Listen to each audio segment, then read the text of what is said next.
Kas sa sellist reeglit mäletad?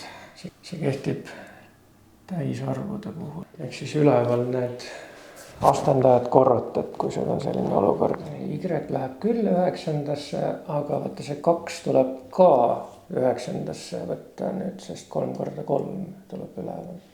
Kas miinus jääb alles või ei jää? Miks? Paaritu arv. Ja kui paaritu arv, siis jääb alles. Järgmisena tuleb 2 tõsta sulle 9-ndasse astmesse. Huvitav, kui palju see võiks olla.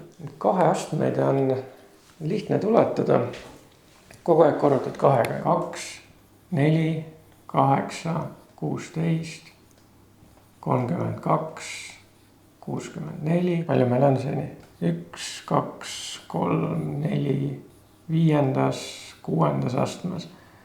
Nüüd tuleb 7-ndas astmes, mis on 64 korda 2.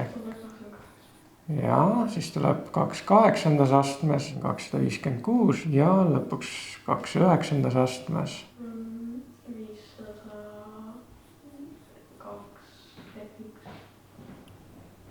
512.